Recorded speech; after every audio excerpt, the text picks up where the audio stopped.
Welcome back, everyone. Welcome back to the channel. And wow, what an episode of Raw! What an episode of Monday Night Raw it was, man. What an episode! It was really damn good. There were definitely some things that I didn't like, but I honestly felt like it was a very good episode. I feel like it was probably one of the best episodes of the Performance Center era. So we started off with Becky Lynch making her huge announcement, and she announces that she's pregnant. She gives the Raw Women's Championship to Asuka. She explained, and this is the thing, I'm very agitated at some fans because they're taking this like literally the wrong way. Becky Lynch explained to Asuka how it all happened. She explained to Asuka that there was more to winning the Money in the Bank briefcase. Because you know how you would win the Money in the Bank briefcase, you would just receive a championship match. Becky explained what happened. She said, hey, there was a little bit of extra flair to the Money in the Bank ladder match. And then when she opened the case, the championship was in there. So Becky basically told Asuka, hey, you guys weren't fighting over a shot to earn a shot at my title. You guys were fighting over for my title. So Asuka wasn't given or handed the title. She won it. She won it fair and square inside the briefcase. And Becky Lynch just said, hey, you're the champion now. You go be a warrior while I be a mum. So Asuka did win the title fair and square. She didn't, get handed the title. She won it inside the briefcase. It was explained. Why do people not use their ears? People use their brain more than their ears. People don't listen. Good God, man. Kairi Sane was backstage with Asuka, happy for her. I could possibly see Kairi Sane possibly turning on Asuka through jealousy if they want to, build an angle between the two of them. I think it would be pretty cool to see, in my opinion. But the first match was Bobby Lashley versus Humberto Carrillo. I really didn't care about this. Bobby Lashley won. Seems like they're building up an angle for Bobby Lashley to join up with MVP. And to be quite honest with you, I actually would prefer that. I would not mind Lashley being with MVP because I know their history from Impact. I don't watch a lot of Impact Wrestling, but I have seen some of the stuff that that MVP and Lashley did do together in Impact Wrestling. So me personally, I think it's fine to have MVP and Lashley together. Better than having Lana with him. Lana could potentially turn babyface. Angel Garza, he defeated what's his name? What's his damn name? Akira Tozawa. Then Drew McIntyre came out and versed Andrade. Drew McIntyre won. And Drew McIntyre goes ahead and announces a brand-to-brand invitation. Now, I'm not going to rage over this because I was trying to figure out why this all happened. And to be perfectly honest, I get it. They're in the Performance Center. They're not traveling. Everybody is in like the same area. They're all in the PC. Everyone's cramped in the PC. So I could definitely see them just doing this as a temporary thing. I think WWE are just doing this as a temporary thing just because they're in the Performance Center. They're in the Performance Center, so they're just like, well, there's no point having everybody separated. Let's just have everybody together. People can show up on SmackDown, people can show up on Raw, people from NXT can show up on Raw, people from NXT can show up on SmackDown. I just believe they're just making it more interesting. And then when the pandemic is over, and then when they're back on the road, they will go back to doing what they did. Everyone on Raw, everyone on SmackDown, everyone on NXT. So I can understand why they're doing it. as long as this is not a permanent thing. As long as this is not a permanent thing, I'm fine with this. I'm fine with this as long as it's not permanent. Next we had a moment of bliss with Alexa Bliss and Nikki Cross, and we had the return of the IIconics! Great to see the IIconics back, and they asked for a title match. This is the thing I really hate, because Alexa Bliss and Nikki Cross said 2 weeks ago that they will be fighting champions and they'll take on anybody. They'll defend their titles every week and they'll take on everybody. Peyton and Billy asked for a title match, and then Nikki Cross goes off. Nikki Cross flips out and says, "How dare you guys come in here and say you guys deserve a title shot? You can't just ask us for a title shot. You were the one, Nikki, Alexa, you two were the ones that said you'll defend your titles every week against everybody. So instead of accusing the IIconics for rushing in and saying, oh, you don't deserve a title shot because you've just come back, of course they deserve a title shot. They said they'll defend their titles against everybody. Against anyone, anytime, every week. So the IIconics, they had all the right. And in my personal opinion, Alexa and Nikki came off as heels. Why would babyfaces turn down an opportunity? If you are a babyface champion, why would you decline a title shot? Why would you decline a challenge from somebody?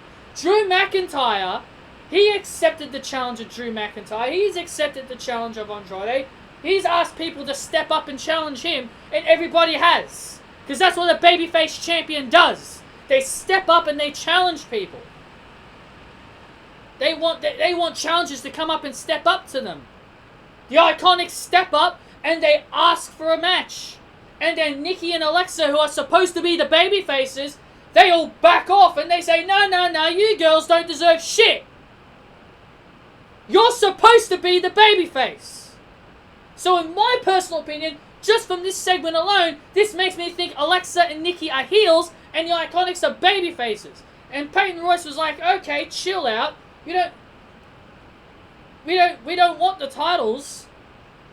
They was just saying like, we don't want a title match, we just want a match. And I think it's ridiculous. I think it's ridiculous. I feel like the IIconics should really be booked as babyfaces in this situation. But no, it will be Alexa and Nikki. But Alexa and Nikki came off as heels for rejecting a challenge. Babyfaces are supposed to accept challenges from people, not reject them. So the IIconics win this match. They pin Alexa Bliss. Alexa Bliss, I'm not going to talk much about Alexa Bliss, what she did on social media. I'm just going to keep that to myself because, it's just a situation that I'm not really a big fan of what Alexa has done on social media. But I'm just going to keep that quiet to myself. But the IIconics beat Alexa Bliss and Nikki Cross, and then they confirm a match for them next week. Hopefully the IIconics win the titles, but knowing WWE, they'll probably have Alexa and Nikki Cross retain. Then we had a 6-man tag team match that really made no sense. It was R-Truth, Ricochet, and Cedric Alexander versus MVP, Shane Thorne, and Brendan Vink. And the babyface team would walk away with the win. And then Bobby Lashley would come out and attack MVP. Well, not attack MVP. He'd come out and attack R-Truth, and he would walk backstage with MVP. So it seems like Lana, like I said, it seems like Lana could be the one turning into a babyface, because Bobby Lashley seems to be working with MVP more than Lana. So next we had Rey Mysterio and Aleister Black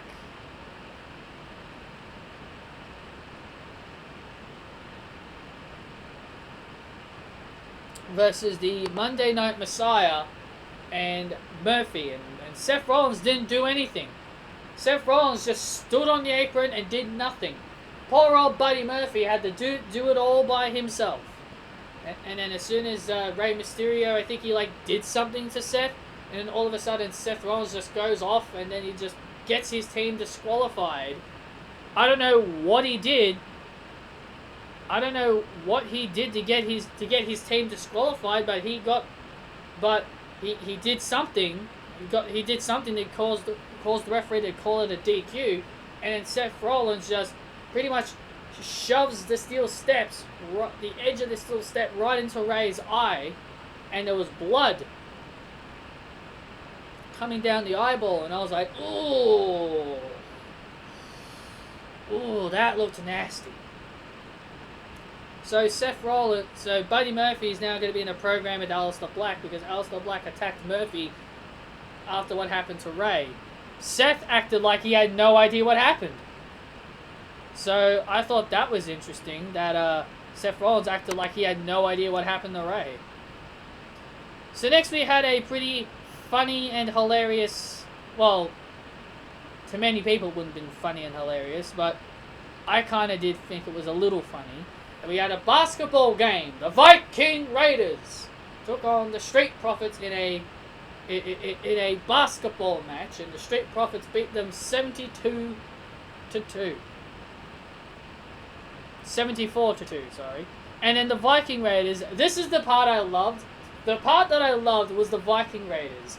And, you know, they were acting like they didn't know how to play basketball. And then at the very end of the game, when the game was over, the Viking Raiders were like, oh, by the way, we just let you win.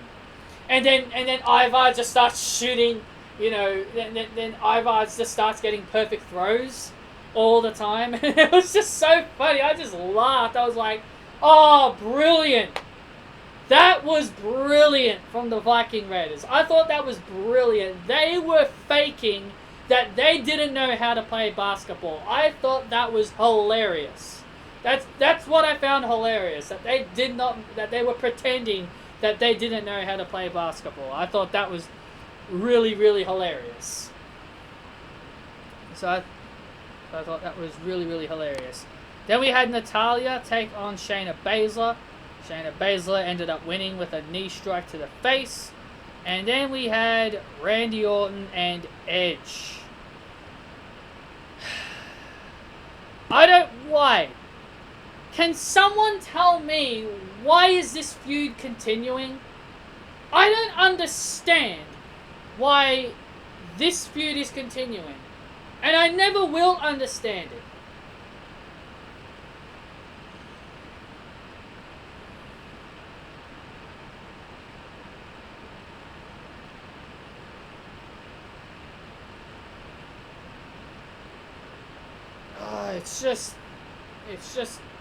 I just don't understand it. I just don't understand why these two need another match.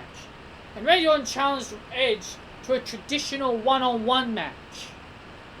Their last man standing match was boring as hell.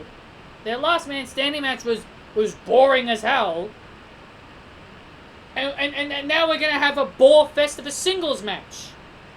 I don't understand why we're having this match again. If Randy Orton wins this match, I'll be fine.